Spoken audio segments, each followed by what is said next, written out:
Good morning friends, स्वागत आहे तुमचं आजच्या प्री मार्केट रिपोर्टमध्ये. तर मग चला सुरुवात करूयात आजच्या प्री मार्केट रिपोर्टला आणि जाणून घेऊयात की आज स्टॉक मार्केटमध्ये काय होऊ शकतं ते. सगळ्यात सुरुवातीला जाणून घेऊयात की काल रात्री US मार्केटमध्ये काय झालं. US मार्केटमध्ये काल दोन गोष्टी पाहायला मिळाल्या. एक म्हणजे नॅसडॅकनं ऑल टाईम हाय पुन्हा एकदा लावला आणि ऑलमोस्ट 2.5% सिव्हिअर सेलिंग प्रेशरमुळं डाऊन तो बंद झालेला आहे.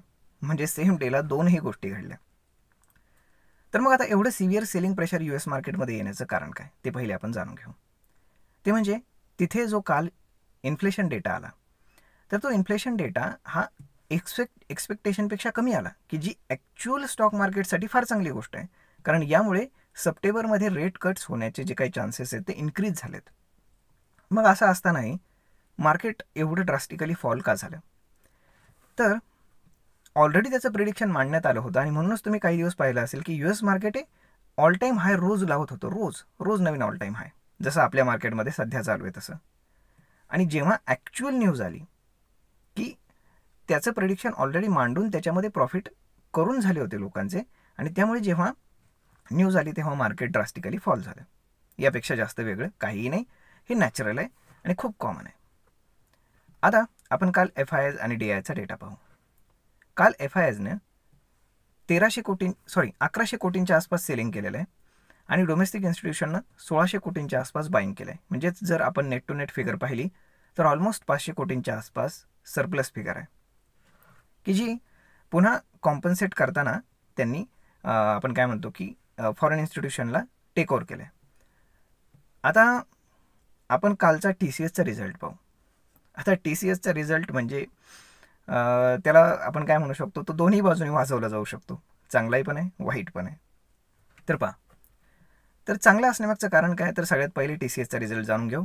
तर ओव्हरऑल रेव्हेन्यूमध्ये 2%ची ग्रोथ आहे. तुम्ही विचार करू शकता की भारतातली सगळ्यात मोठी IT कंपनी आणि त्याची जी ग्रोथ आहे ती 2% आहे फक्त. परंतु ITकडनं चांगले रिझल्ट एक्सपेक्टेड ऑलरेडी नाहीच आहेत आणि त्यातल्या त्यात ITने बेटर केलं आहे, हे लक्षात घ्या. म्हणजे ॲज एक्सपेक्टेड रिझल्ट TCSचा आला आहे, त्यामुळे आपला जो ADR इन्फोसिसचा हा US मार्केटमध्ये काम करतो तो 2.5% हायर आहे. म्हणजे US मार्केटमध्ये एवढं ड्रास्टिकली फॉल आला. सगळे जे काही ब्ल्यूचिप कंपनीज आहेत, जे काही टेक्नॉलॉजी कंपनीज आहेत, त्याच्यामध्ये सिव्हिअर सेलिंग प्रेशर आपल्याला काल पाहायला मिळालं. परंतु तेवढ्यातही आपला जो काही इन्फोसिस आहे तर तो हायर ट्रेड करत होता. आता जर आपण कालच्या तुलनेमध्ये पाहिलं तर काल आपल्याकडे जो इन्फोसिस आहे तो 0.3% हायर होता. म्हणजे ऑलमोस्ट 1 ते 1.5% मुवमेंट अजूनही पेंडिंग आहे, की जे आज होईल, हे लक्षात घ्या. आता या सगळ्या गोष्टी जर आपण पाहिल्या आणि एशियन मार्केट जर पाहिले तर गिफ्ट निफ्टी इंडिकेट करत आहे की एक 70-80 पॉईंटच्या आसपास मार्केट गॅपअप ओपन होत आहे, पुन्हा एकदा ऑल टाईम हायच्या आसपास. मे बी ऑल टाईम हायलाही ओपन होऊ शकतं. आता ITकडनं चांगले रिझल्ट एक्सपेक्टेड नसतानाही ITमध्ये चांगले रिझल्ट सगळ्यात पहिल्यांदाच TCSनं दिलेत. म्हणजेच आज तुम्हाला ITमध्ये रॅली पाहायला मिळू शकते.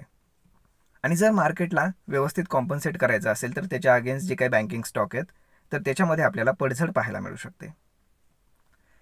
आता ओव्हरऑल जर आपण पाहिलं तर स्टॉक स्पेसिफिक एवढ्याच न्यूज आहेत, जास्ती काही नाही आहे. परंतु काल मोतीलाल ओसवाल यांचा एक फार चांगला रिपोर्ट आला. तो रिपोर्ट खरंच खूप चांगला आहे. त्याच्यामध्ये दाखवण्यात आलं होतं की कोरोनानंतर कुठल्या कंपनीचा किंवा कुठल्या सेक्टरचा जो बिझनेस आहे आणि प्रॉफिट पर्सेंटेज आहे ते किती पर्सेंटनं ग्रो झालं आहे आणि त्याच्या अगेन्स्ट जे काही स्टॉक्स आहेत तर त्यांच्या प्राइजेस किती पर्सेंटने इन्फ्लेट झाल्यात. तर त्याच्यामध्ये अंडर परफॉर्म करणारं एकच सेक्टर आहे, नाही सॉरी 2 सेक्टर आहेत. त्यातलं सगळ्यात मोठं सेक्टर म्हणजे बँकिंग सेक्टर आणि दुसरं म्हणजे ऑटो सेक्टर. बँकिंग सेक्टरनं अर्निंग्जमध्ये कॉन्ट्रीब्यूट केले ऑलमोस्ट 30%च्या आसपास, आणि ज्या काही बँकिंग सेक्टरमध्ये काम करणाऱ्या ज्या काही कंपन्या आहेत, बँक्स आहेत, तर त्यांच्या ज्या काही प्राइजेस आहेत, स्टॉक्स प्राइजेस, तर त्या हार्डली 10 ते 15% इन्फ्लेट झाल्यात. म्हणजे ऑलमोस्ट 15% अजून बाकी आहे की ज्याने अंडर परफॉर्मन्स दाखवला आहे. आणि त्यानंतर ऑटो सेक्टरनं सुद्धा थोडासा अंडर परफॉर्मन्स दाखवला, एक 4-5%च्या आसपास.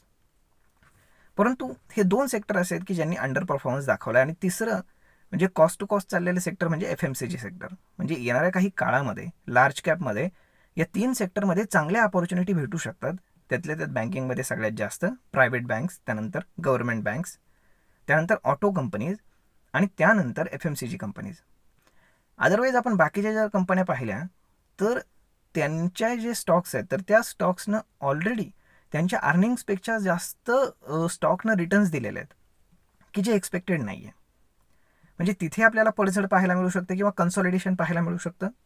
आणि हे जे 3 सेक्टर्स आहेत याच्यामधल्या चांगल्या चांगल्या कंपनीजमध्ये तुम्ही जर चांगल्या पद्धतीने इन्व्हेस्टमेंट केली तुमच्या रिस्क रिवॉर्ड रेशोनुसार तर मग तुम्हाला एक चांगला अपमूव पाहायला मिळू शकतो किंवा एक चांगले आपण काय म्हणू शकतो की रिटर्न्स तुम्हाला पाहायला मिळू शकतात.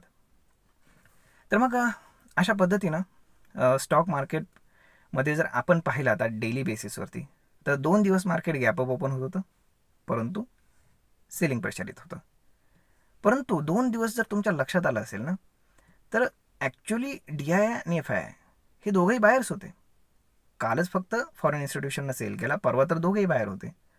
परंतु तुम्ही जर पाहिलं तर सेलिंगच्या कॅन्डल्स फार मोठ्या येत आहेत. काल तर एकच कॅन्डल काहीतरी 100 पॉईंटच्या आसपास निफ्टीमध्ये डाऊन होती की जी खूप मोठी आहे. तर मग जर असं सतत होत असेल तर ही गोष्ट चांगली नाही. 24,000ला मार्केटनं रिस्पेक्ट केली ही गोष्ट खरी आहे, परंतु ही गोष्ट चांगली नाही हे लक्षात घ्या.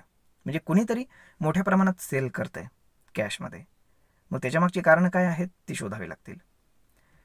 आता मार्केट बऱ्याच काय म्हणू शकतो आपण की बऱ्याच आठवड्यांपासून 24,000 ते 24,500 या बॉक्समध्ये स्टक झाले.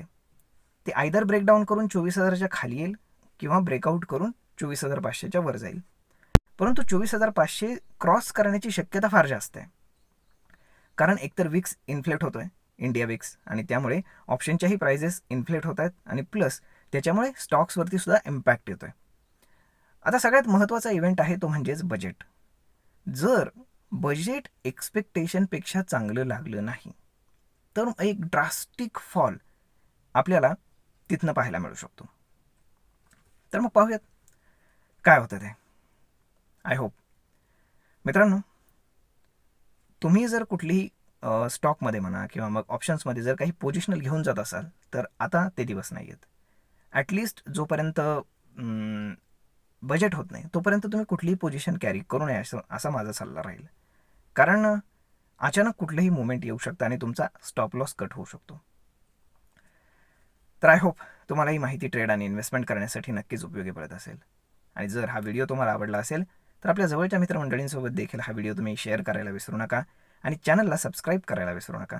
आणि अजूनही जर तुम्ही डीमॅट अकाउंट ओपन केलेलं नसेल तर गुंतवणुकीचा शुभारंभ तुम्ही आजच करा. आणि खाली डिस्क्रिप्शनमध्ये लिंक आहे त्यावरती क्लिक करून तुम्ही तुमचं free of cost demat account open करा. कारण जोपर्यंत तुम्ही डीमॅट अकाउंट ओपन कराल तोपर्यंत मार्केटमध्ये एक फॉल एक्सपेक्टेड आहे हे लक्षात ठेवा. आणि जर एक चांगल्यापैकी मार्केटमध्ये फॉल आला तर तुम्हाला खूप चांगले चांगले स्टॉक्स हे चांगल्या भावामध्ये मिळतील की जे सध्या इन्फ्लेट झालेत आणि तुम्हाला आरामात चांगले रिटर्न्स मिळू शकतात. तर मग भेटूयात पुढच्या एका नवीन व्हिडिओमध्ये. तोपर्यंत धन्यवाद.